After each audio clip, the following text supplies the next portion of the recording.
everyone, and welcome to our panel session on scaling AI from pilots, which I hope is going to be an exciting and engaging session for everyone. Introductions, my name is Bolly Williams. I'm a director in Deloitte's AI and data practice. And I spent the last 15 years of my career supporting our transport organizations across the sector, some of you in the room today, define data strategies that will help answer some of their crunchy business questions, then following that through to implementation, whether that be through their operating model design changes that they need in order to drive real value from their data and AI investments. I'm joined by 4 excellent panelists today, and I'm not going to do them the disservice of trying to introduce them. So they will introduce themselves a little bit later. But before that, let me just walk you through what we're going to spend our time together doing in the next 55 minutes to 60 minutes. I'll start off by sharing my perspectives on our panel topic for scaling AI from pilots. And then I'll open up to the panel and we'll be fortunate to hear from their experiences and their insights on how they've been supporting organizations with the same topic. And then we want to hear from you. So I think that's a really important part of today's session. There's a lot of great minds in the room today, and this is as much a learning opportunity for us on the panel as it is for everyone else in the room. So we're going to mix it up a bit. We don't want you to save your questions till the end. We want you to ask your questions as they come up. So just raise your hand, and someone will be able to get you a microphone, or you can project at the top of your voice, whichever you prefer. Do we have a deal? I know we're all sleepwalking towards lunch, but I'm going to need more than that. Do we have a deal? Yes. Excellent. Okay, so starting off with my perspectives, I wanted to share 3 facts that really underscore why we're all here today. The first is, despite a £200 billion investment in AI in 2024, according to a Stanford report, over 80% of pilots never make it to full-scale deployment. The second, the UK data economy is worth approximately £192 billion. Yet only 6% of organizations are seeing a return on their investment in the first year. And third, 70% of those failed AI pilots, from a scaling perspective, are due to fragmented data, lack of interoperability, and cultural challenges. So let that sink in for a moment. We're talking about a £292 billion economic prize, $200 billion being poured in annually, yet only 6% are seeing a return on that investment in the first year. So those numbers really highlight the immense opportunity, but also the stubborn reality. AI pilots are everywhere, but true transformation is very rare. And what we are going to look to do today is help you bridge that gap, not only understanding why scaling is so difficult, but also how leaders, like on the panel, like in the room, are beginning to make that happen in practice within their organizations. So why is scaling so hard? I think for me, there are 3 keys to success for getting the most out of your data and AI investments. The first is start with the problem and use the simplest solution to solve that problem. There is no doubt that AI is fundamentally going to change the way that we live and work, and has probably been the most technological advancement that we have seen since the internet and the World Wide Web. However, AI is not the solution to every problem. And every problem does not need an AI solution. And the analogy I'll give is, I've got a task to do at home. I've got to nail a piece of wood to my wall. And I've got a range of instruments there that I can use to do that.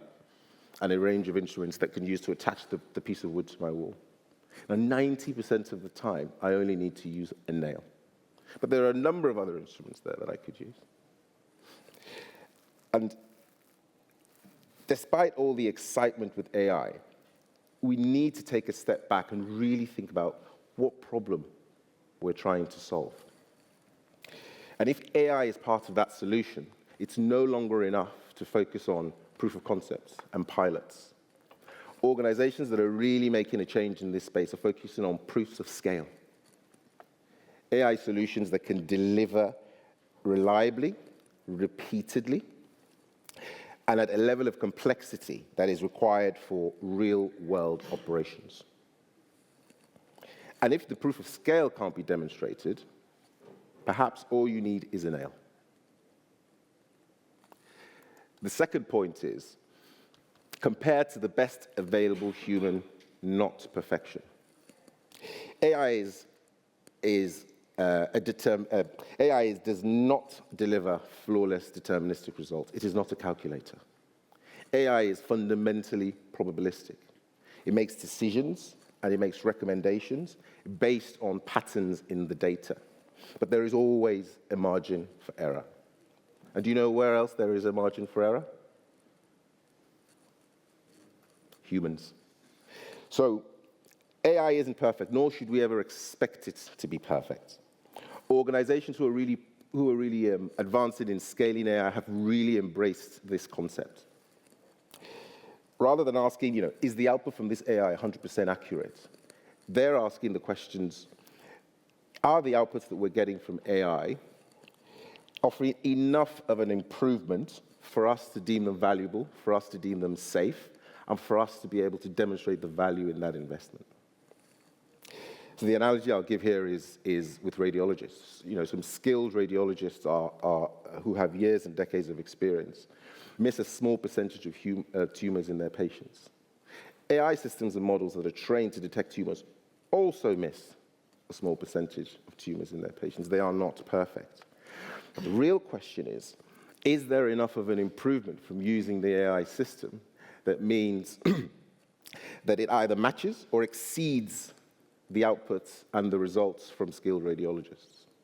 So that actually, because you know that an AI system can work 24/7, and that's when you start to demonstrate the value. So the goal and the benchmark isn't perfection, it's generating an improvement on the status quo. And the third point that I'll talk about is, and I'm sure that a lot of people in this room will know this one already, tech is only a small part. It takes a village to scale. The tech is here, AI technology has been here, and it has been here for years, and it will continue to grow exponentially over the coming years. So the technology is proven. But there are so many other things that organizations need to get right if you are going to make this stick within your business. Now, there's a number of points that we could talk about, but I always come back to two. The first is your people, getting the trust and buy-in from your people, because technology does not make AI and transformation stick, people do. And the second one is, be very clear on the benefits that you are trying to drive from your AI investments, and make sure that you have a mechanism for tracking them, because that is how you will maintain the interest from a top-down perspective from the big bosses. We're going to unpack a lot of these points in a lot more detail as I introduce my panelists. And I'll start with you, Subbu, while I unlock my phone, so I'll see how well I'm at multitasking. Can you give an example of where you've worked with an AI pilot, you've managed to help a client scale, and they've actually started to deliver real value from that? And please don't forget to introduce yourself. Thank you, Bolly. I will first answer the question and then introduce myself. As part of what we do, we take software solutions to the UK market and international market, and AI is part of the solution. So I'll share two examples of where it worked and some examples of where it didn't work, but it goes back to your first point you made, which is start with the problem. So this was an international country, large in Asia. The software solution is made in UK, but then exported to that country. I don't want to name the country specifically. So the project was around rolling out an asset management system across the country in sort of 2 years' time. And it starts with data, as we all know. 38,000 kilometers of road network, 100 100,000 plus bridges, huge amounts of culverts, and all those things. And the first task is to get the data into the system and start sort of seeing value. The estimated plan was around 2 years to do this, just because of the nature of data. Disparate, different data sets, manual data, some are in paper formats and some in Excel, PDF, some data, just fragmented data. So where we sort of used AI there is just on the first task of using agents to organize, collate, bring the data together with humans in loop. And the result that was done is, this was done in 4 months' time. Nearly 80% there, it's not perfect, as you said. 80% there are gaps, there are issues. But instead of 2 years, it's now 4 months done, and 500, 600 people are using it across the country. They're starting to use and filling some gaps and all. So the lesson for us was there was no plan to use AI as it is. There was a problem, and that this is one use case. We are so proud, and we can share the details if you sort of reach back to us. Not perfect, but off to a good start. The other thing that helped the project is that it was a greenfield project. There was not many existing systems and regulations and people in place, so starting fresh. So that was one. The other was in Malta, where we have sort of launched a program for coordination of street works management between multiple stakeholders.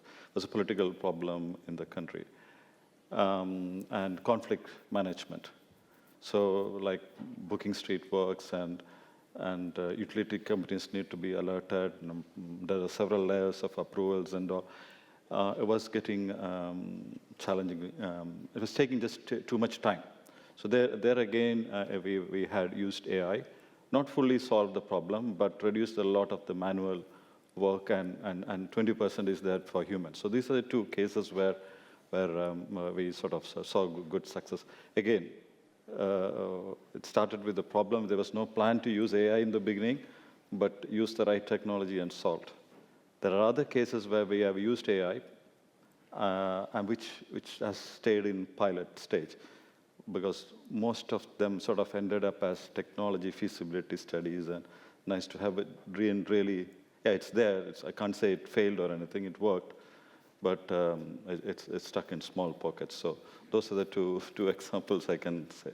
Excellent. Thank you, Subbu. And you did forget to introduce yourself. Oh, sorry. Personally, which I knew would happen. So I'm Subbu Kamal. I head software products at TRL. TRL is Transport Research Laboratory, for who most of you will know us in the room. We take digital solutions to the market around road sector, covering assets management, safety management, and improving flow of traffic and movements across the traffic network. We work with the likes of national highways, most of the local authorities, private road operators in the UK and internationally. And my experience is, what I'm sharing is what we have done when we take these solutions to the market, working with our customers. Thank you, Subbu. And I like the point that you made around laser-like focus on what the problem is, how do we get to value early, and taking the 80-20 approach, which I think is something that we can all learn from. But undoubtedly, there's challenges with that, right? So, I mean, if I bring you in, Joe, from your perspective, what are some of those barriers to scaling AI beyond the pilot stage to really unlock value? So I think for me, Bolly, it's, I think you covered it off in the intro really well. It's sort of the people side and the process side of most of what the barriers that we see. So I think here I've kind of got two perspectives. So I guess actually I should probably introduce who I'm from before I give those two perspectives. So Joe Collis, so I'm the head of profession for advisory at Amey. I guess a lot of you will know Amey, but for those that don't, we're a sort of engineering services firm working across the full asset life cycle. So we have in our organisation a whole host of contracts that are sort of quite advisory, which is where I sit, but then through to operational service delivery.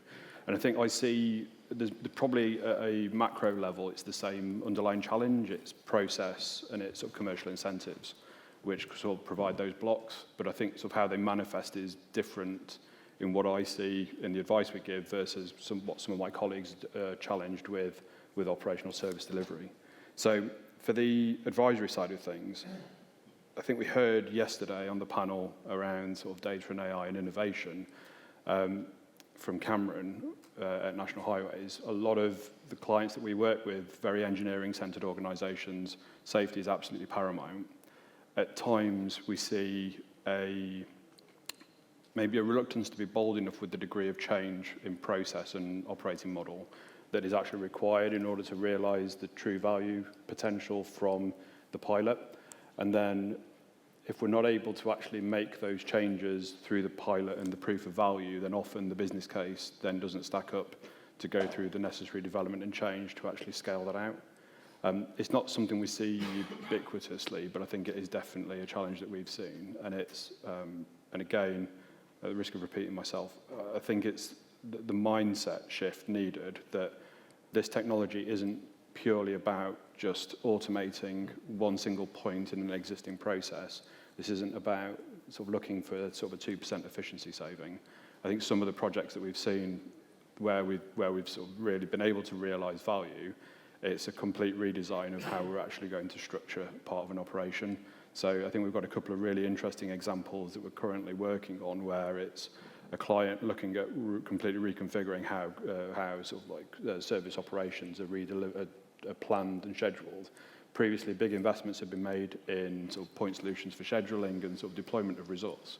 And it's something that we make. We sort of buy very expensive licenses to do incredibly detailed scheduling of works. But actually, how do we still have a very large human component looking at how do we sort of interrogate these systems? How do we actually go about making those decisions and ultimately sort of sending people out to site? There's a huge opportunity that we see in fundamentally automating nearly all of that. Still maintaining human in the loop for safety critical decisions, but actually redeploying that resource elsewhere to go and add more value. And then from the service delivery perspective, I think what I probably see this more, and I'm probably more cognizant of it than some of my operational colleagues, but we see a number of times where we look at, there's a huge opportunity to do something around sort of changing how a process works, but where the value gets released isn't clear. So where it's something that we can do faster, better, safer, more effectively as a contractor, then we can take that on and we can offer a lower price to client, or we can sort of operate a bit more efficiently.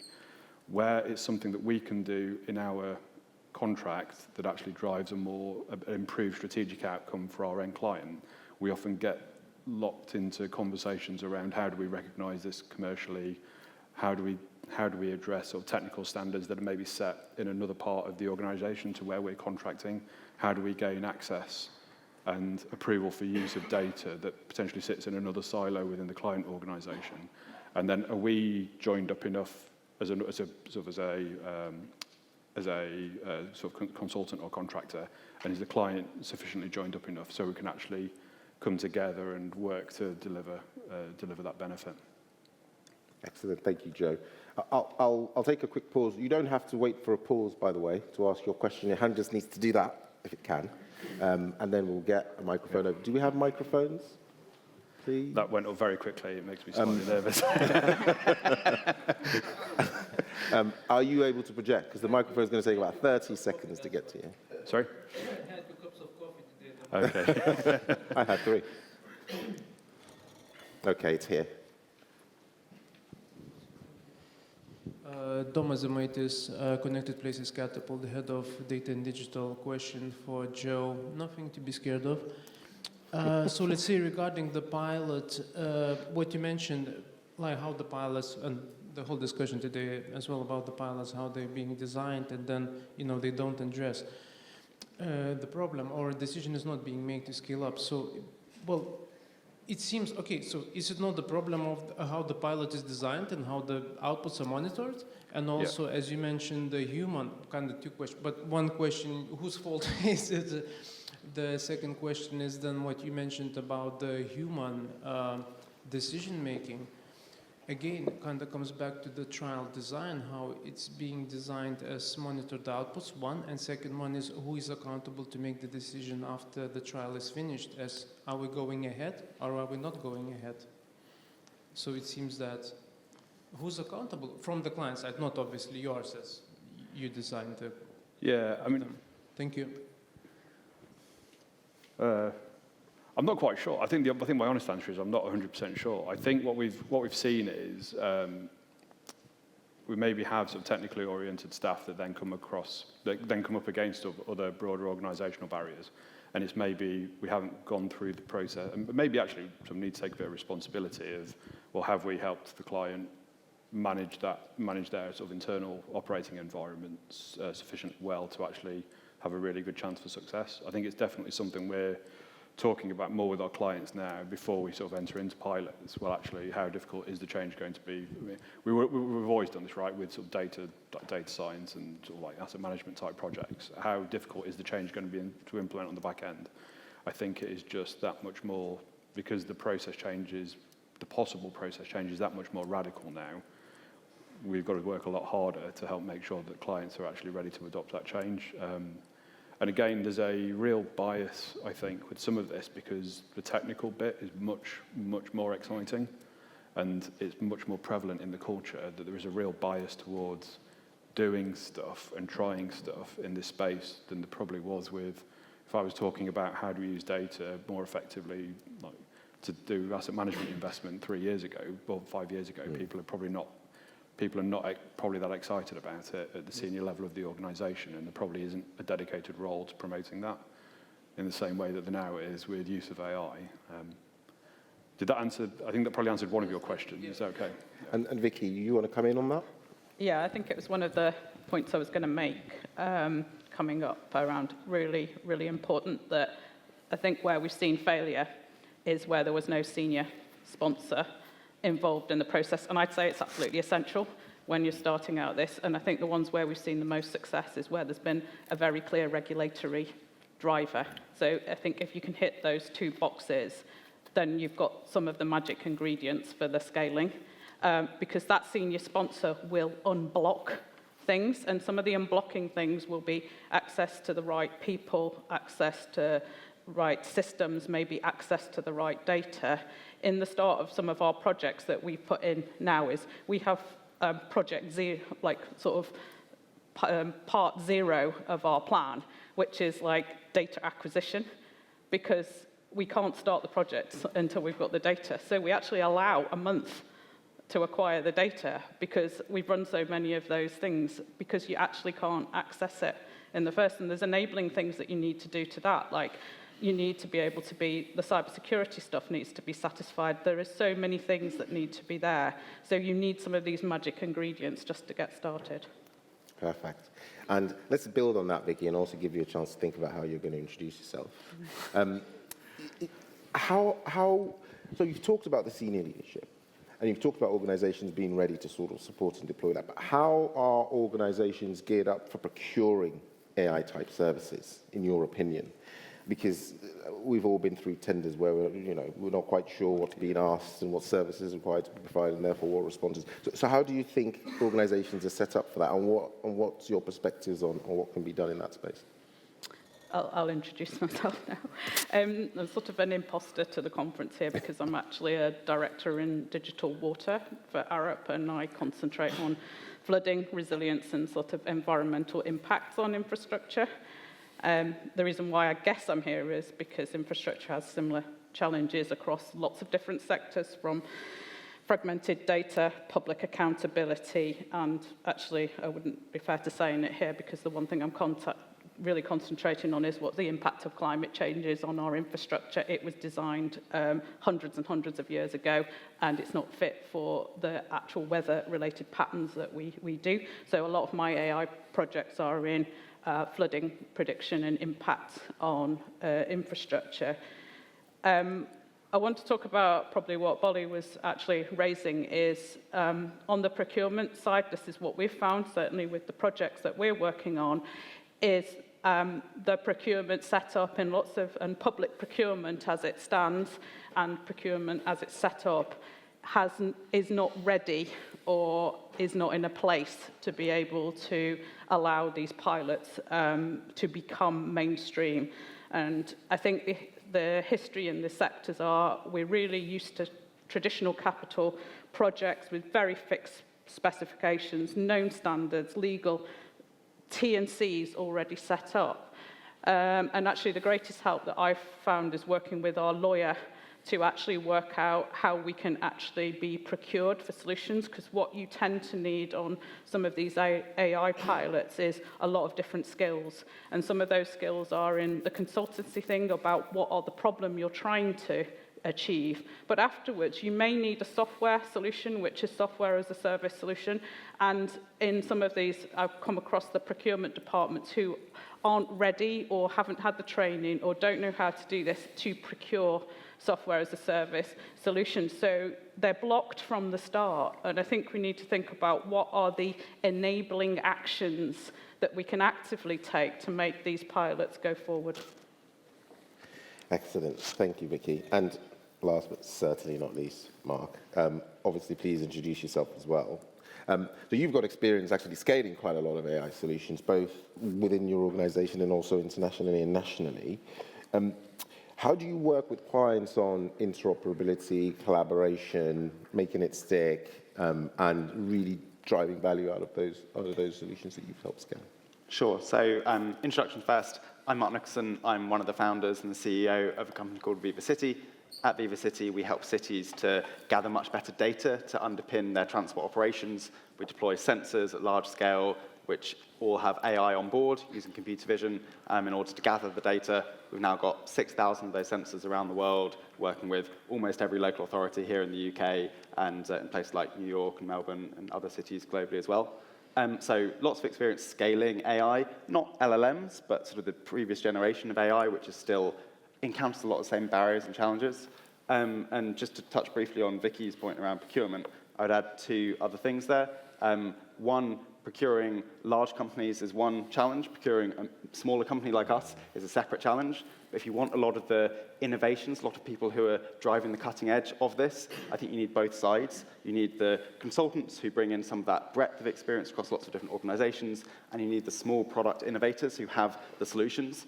And the procurement teams need to get comfy with buying those smaller companies. And so in order to bring innovation, procurement needs to evolve and adapt and accommodate smaller entities that sort of bring these capabilities.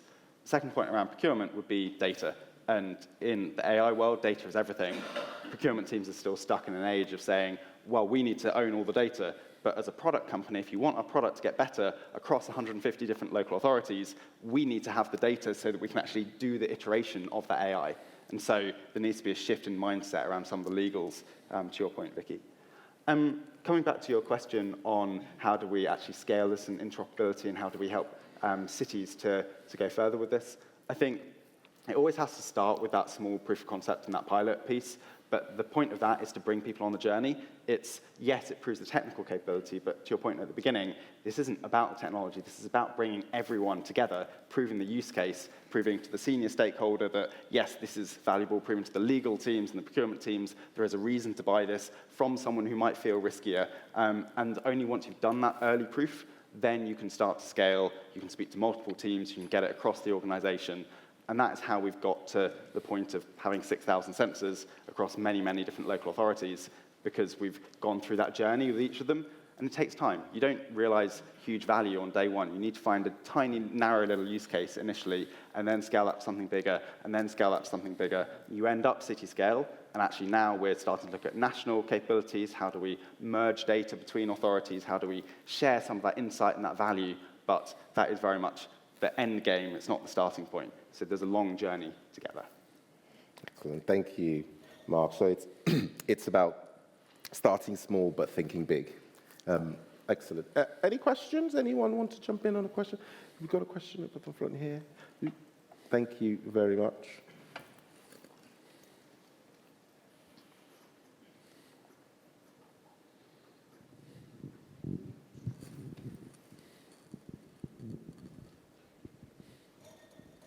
Hi, Ryan Hood-Arrett.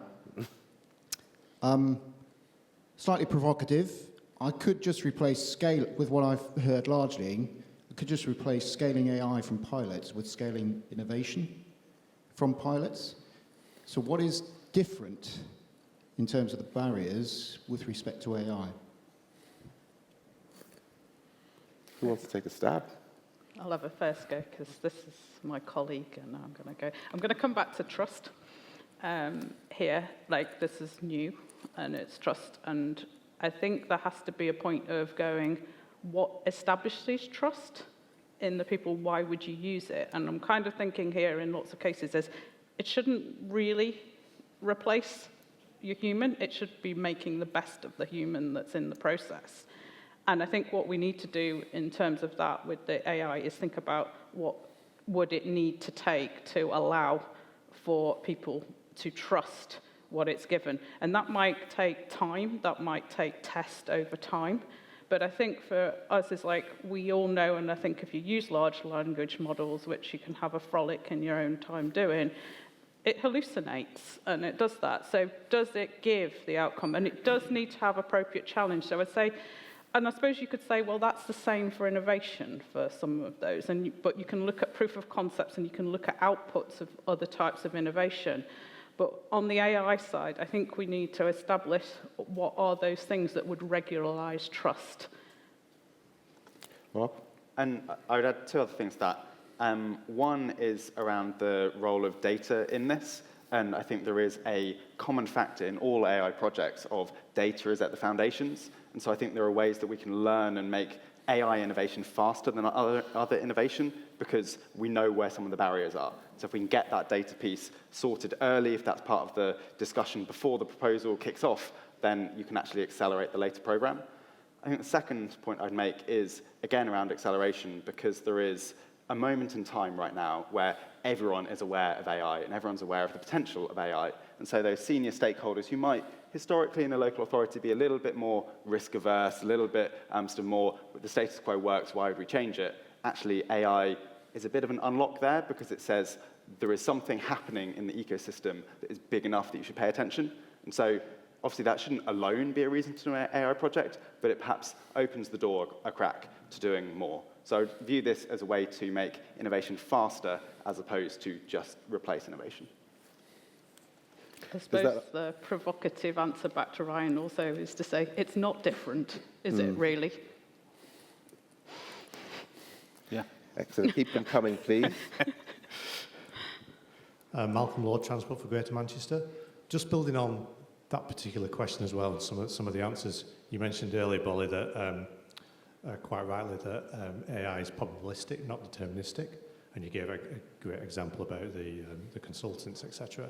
Have you got an example of how you have changed that mindset in terms of this thing is not going to be 100% accurate, but it is more accurate than a human? Have you got an example? Because you've given the theory, I'm really interested in an example of where you've actually changed that particular human mindset, because that's really the hard bit in terms of scaling AI. Yeah, so one of the examples that we've got is not from this industry, but it's from the justice industry, where we're actually in policing, we've used AI to start transcribing and analyzing non-emergency calls, turning that unstructured data into actionable insights, understanding demand, proving better identification of vulnerability. But all of those solutions were developed in a way that the way we presented the solution back to the client was, this isn't going to replace the human that's doing this currently. This is just going to show you an alternative and an augmented way of them doing it a bit better, and actually providing and demonstrating a step improvement in how they carry out those tasks. And that's an organization that we've been working with for quite a while. So we've established those relationships and we've built that trust. And that trust has also been reciprocated in for us being able to explain to them, this is how you need to make a step forward. It's incremental, and it's constantly testing, constantly evolving. Models need to be constantly trained. So that's an example of an organization where we have started to change that mindset, where they've started to adopt some of those AI solutions and AI outputs that we're working with them. I don't know if anyone else has got any tangible examples on the panel. Yeah, I mean, so our core capability is computer vision technology and gathering data from video feeds. and that is then very easy to compare with a human. And so in the early days, sort of 7, 8 years ago, we had quite a lot of clients sit down and watch an hour of video of what's happening on the road and compare it to what the AI says. And what we found is often they were broadly comparable. Human might be better in certain situations, AI better in others. But then you say, well, actually, the AI is doing this 365 days a year, 24/7. You compare a human doing a day of counting, which is how a lot of local authorities used to gather data, with an AI that can look at this data, school holidays, Christmas break, in rain or snow, and think about the cycling trends there, for example. You've got huge variability where time is a really important factor, and allowing the AI to do that over time really overcomes that barrier. So I think the AI started broadly on parity, and you add the time element, and it becomes much more effective. Sorry, can I just come in on the You back may, of that? Is that okay? Sorry. while this gentleman waits to ask his question. Jump in, Joe. This is not a specific example, sorry, apologies, but it's kind of just I want to make a really general point that people are really bad with probabilities, and this isn't a new thing. I think we've done, during my career, I spent a number of years before sort of joining Amy looking at sort of how do you develop models for predicting safety critical events. And what we see lots of is people are sort of quite comfortable with the idea of taking sort of averages of things and then working on the back of averages of things. People are really, really struggle with having a good feel for what it means to work with probabilities and probability distributions. So, I mean, we've done pieces of work with sort of in energy transmission, done pieces of work in sort of the nuclear sector where sort of that years and years and years ago, where we sort of have to take our customers through a process of understanding what we mean about probabilistic statements. And some of that gets even more tricky when we're talking about sort of the subjective interpretation of those probabilities. So I think it's really bringing this to the fore because everybody's so excited about AI and it's sort of absolutely sort of in the culture at the minute. But there are ways and means of sort of like broaching this, making it really explainable and clear how to interpret those outputs. And there's a whole sort of literature about how this works, but it's probably something that isn't. It's probably boring but important. I think is probably the. Yeah. Can I just add my? So going back to your question, so where the example that I gave, it worked, and the reason, the main difference there was the decision was quick and fast, because there was clear cost ownership at the end. So after the pilot and everything, you could just see that, okay, if you do it like this, this is going to save this much time and money. And then the decision was sort of fast, and change happened quickly. Where it's not clear, then, yeah, it's gone into the other aspect. I feel like I want to add an example. Vicky doesn't want to be left out. I don't want to be left out. It's fine. Just on the decision point for a project we worked on flooding for a local community, and it affects all kind of things. When they put out the flooding announcement to the community under the normal ways of working, they told the community 2 hours after they were flooded that they had a realistic prospect that they were going to be flooded. During the work we did on this project to do it, and this is sort of one of the sort of wider benefits of almost piggybacking on AI, because we wanted to use, could we use AI to sort of help improve the flood forecasting in an area? And when we kind of went to the community, some of the kind of research pieces was like, when is the ideal time to tell you are going to be flooded? And part of that project was that it's actually 8 hours, because telling them 2 hours after or telling them an hour before is not enough, and telling them 2 days before isn't good enough either. 8 hours was the optimum, and so the mindset of the decision makers now who deliver those types of forecasting, they actually know what the ideal time to tell people is now, and actually that means the output is meaningfully useful and the policy has been changed. Excellent examples. You've been waiting patiently, sir. I might have forgotten all my questions now, but James Colclough, AECOM, just bringing together a few of the topics you've been talking about, particularly the sort of question around what's the difference between other innovations and AI. The question is, do you feel that the hype we started talking about around AI and everybody's sort of daily use of AI is helping or hindering adoption when you get into the business setting? Both. That was a simple one. Yeah. I mean, shall I go into mind if I jump in? So I think there's it's really exciting because we're seeing sort of organisations really want to push this in a way that we probably haven't seen. So from a technical perspective, right, we're getting people at a senior level buying into sort of making change in how process works, and what's not to get excited about that. I think there's one of the things that I hadn't heard before in my career is the kind of can we do a thing, or like can we do an AI is something that I've literally heard people say to me, and I don't think I've heard something equivalent to that before about another technology quite in the same way.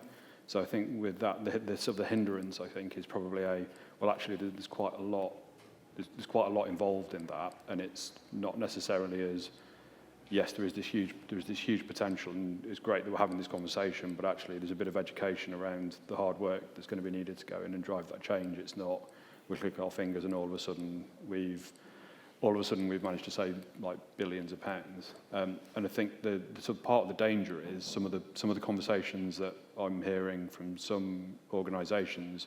There's maybe a misalignment of expectations of the benefit that they will see from what's going on. So I think we've had a couple of conversations around organisations targeting really quite significant headcount reduction, and sort of the strategy for that is, well, we're going to AI roles, and you sort of say, okay, well, love the enthusiasm, but kind of that I'm not quite sure that they because I've helped them understand it, but I'm not quite sure that like at a strategic level that's the kind of understanding the steps, how hard that is going to be, and what the implications of that will be for them over the next 2 years. And just to add to that, I think an organization's culture is absolutely massive in how well they do not adopt AI solutions.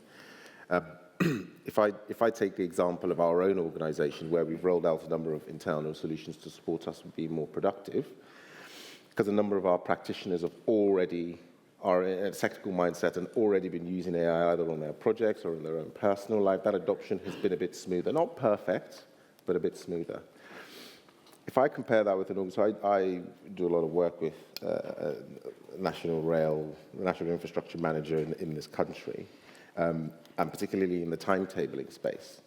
So for those who don't know, generating the rail timetable is a very arduous process. It takes quite a lot of time and is a very manually intensive process. The organization has lots of very clever people who know how to plan a timetable to the nth degree and understand all the schedules and understand all the timing locations, etc.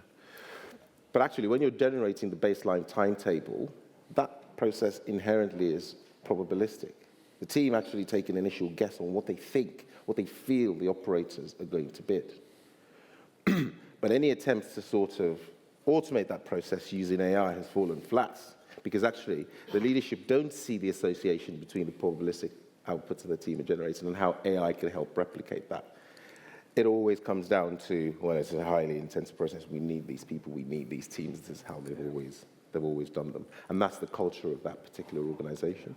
So culture always plays a massive part in whether or not AI is going to be adopted in an organization, and breaking that mold is probably the hardest challenge to solve.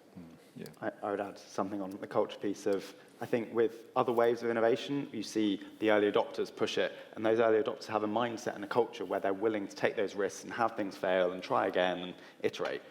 With AI, it's such a big thing that everyone's trying to do it, and so you get people who would traditionally be a laggard trying to do it too early, failing, finding that it doesn't work, and then going, oh, this AI thing, it doesn't work, I'm not going to touch it for 10 years. And so I think you sort of see that dynamic where almost too many people are trying it too early before it really works, and they don't have the mindset to adapt to those failures. Excellent. I'll come back to you, Vicky, because I just touched on culture there. So it'd be good to hear from you, because I know that that's a subject that you're very passionate about. What is it that we can all do to bring people along on that journey from scaling AI within their organizations? What are your perspectives? Yeah, I think the sort of way we typically go about approaching it, I think take three views, right, to scaling is, first of all, The proof of concept is there to say, does it work? The second bit of it is the proof of value. Does it give value to that? So you have to crack those things in the first order before you think about the scaling element. And then the one thing that we found on here is identifying those key stakeholders in the scaling process throughout the organization that you want to have. And then you have to really brief them, and then you have to show them, does it work? Yes. Is it going to give me value? Yes. This is when I'm going to realize it. Because then you've kind of answered the main questions on their business plan. Am I going to hit the things that I'm going to need? And then you have to convince them that they need to put a lot of time in the implementation. And I would say on the implementation side of some of these things, it's always going to take you 30% more than you ever think it is when you're adding the plan together to do that. You will have to go around all the different groups. You will have to scale it. We did one for looking at impacts on the catchment to the rail network, because when those water incidents happen, that's one of the main reasons why you get a derailment. And so what we had to do was go region to region with the technology and kind of go, well, it's different because it's different in Wales to Scotland to East Anglia, because does it work in those? And they found faults in each of those areas. So those regions and those people had to get on board and then iterate it and better. So you will still have to iterate and make it better. And the other thing I would say is agile delivery is one of the enabling factors for delivering AI projects. Don't underestimate that you will have to teach people what agile means, because when you start throwing the words out at them of Kanban and Scrum and end of sprint review, they don't know that they might have to come back every 2 weeks and tell you where you think it's wrong, because that is alien to some of these people who are operating in infrastructure places across the board. They don't understand it. So in the projects that we've run, we've actually run agile sessions in the first, so this is what you're going to expect. This is how we're going to come to you. This is how we're expecting you to feed back to us. And this is the value I'm going to give you, and I'm going to give you in these pockets. And you're going to help me make it better. And so it's not going to be perfect, but it's going to be don't make perfect the enemy of good. Excellent. Thank you, Vicky. And just talking about, because you spoke a lot about data, Mark, and getting the data foundations right. But how do you support your clients and indeed other organizations, because I know that you also make your data available to other organizations to use. How do you support them in getting those foundations right for quality, accessibility, and so on? So I think when it comes to data, with AI, obviously, we as a company are a company that takes data, feeds that into AI, and then generates more data off the back of that. So we're kind of seeing both sides of this equation. In terms of the input data, it comes back to getting enough scale, getting all local authorities to be contributing to it, making sure that you have a common baseline. In terms of then the output data and sort of demonstrating quality in the sort of data that our clients use, I think a lot of that comes down to some of the question earlier about how do you compare it to humans and how do you make sure that everyone's comfortable with the outputs, because AI isn't perfect. What is the use case that you want to use it for, and how do we make sure that that use case is relevant for the clients? So we've had examples where clients have used our data and gone, oh, that's not good enough. But actually, if you go back to the early parts of the project, we said, oh, that particular location will give you some data on this junction, and if you want to look a long way down the road, we can do that, but that's going to be sort of lower accuracy. You get into these sort of debates of what did you originally promise, and how does that work for what is eventually delivered? I think this comes back to the agile piece of making sure everyone's aligned all the way through, and it's not just a one-off thing that's then done and delivered and people are using. All of these AI projects and programs, they're live. They're live programs that people are iterating and improving, and it's about a partnership model to make that work rather than the infrastructure traditional one and done. Yeah. So iterate, and it's never a point solution. It's something that you need to integrate into the fabric of your transformation, which I think is a point you made earlier as well, Joe. Okay, I'm going to open up to final round of questions before I ask for final words from our panelists. So is anyone itching to ask another question, perhaps building on something we've spoken about already? There's a couple at the back.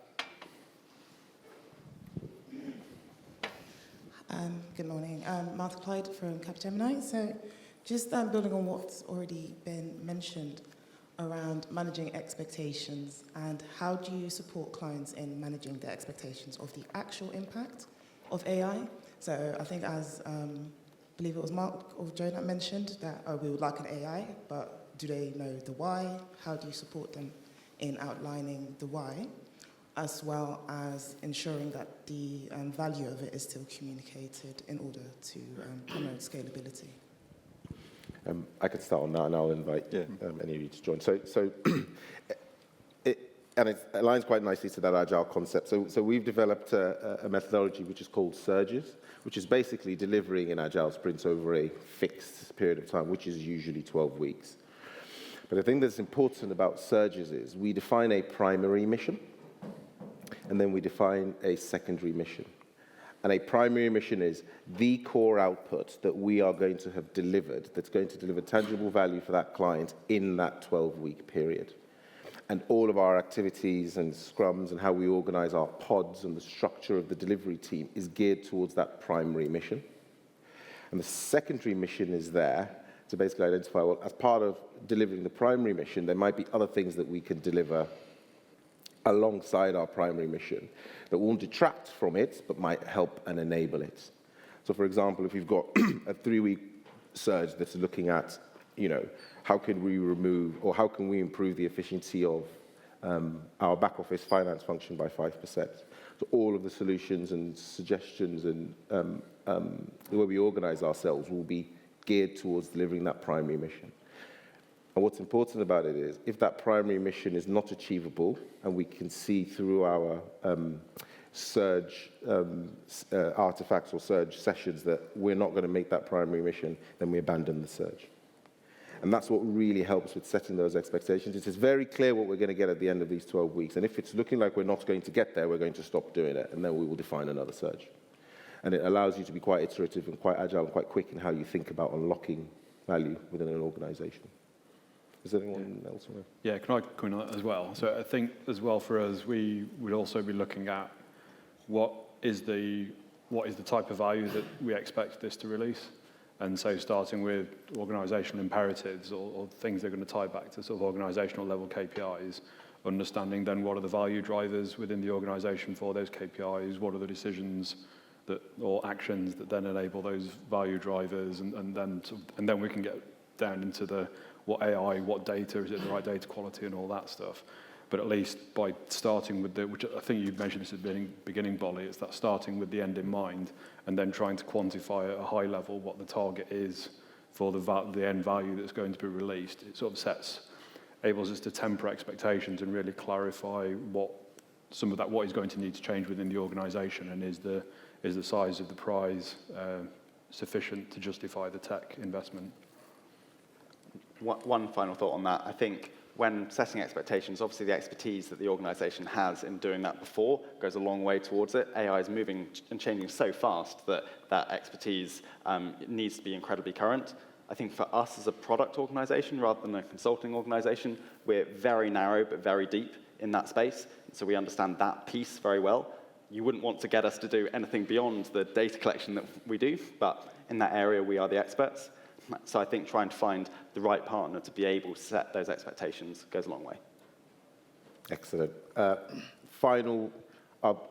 We'll take one more question. Apologies for anyone else who has a question. Take one more question, and then we will get final words from the panelists. Hi, I'm Hiteshi Kaul from Balfour Beatty Vinci. So I have one question. What are some of the key risks in your governance structures or business models that you faced while establishing AI in your projects or business models, and how did you overcome it? And if you could share some real-time example, that would be great as well. Thank you. I didn't get the question. Sorry, could you repeat the question? Apologies. That's okay. So my question is, what are some of the key risks in your governance structures or business models that you faced in establishing AI in your business models or projects, and how did you overcome it? So key risks and how you've gone about overcoming and mitigating those risks. So shall I get one answer? Mark's got his hand up. He's got it. So just thinking about this again from a product company perspective rather than a consulting perspective, we as an organization bet the business on using AI for this kind of purpose. And so there the risk was executional. And I think that's probably a little different to the consulting organizations where some of the delivery risk sits more on the client side of, you do the project and if it works, then great, it carries on scaling. But for us, the risk was, does the organization exist still?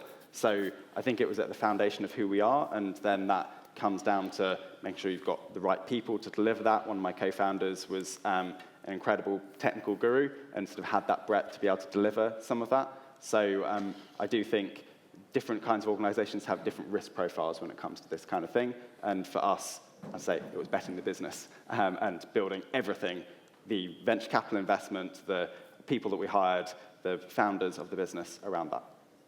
Excellent.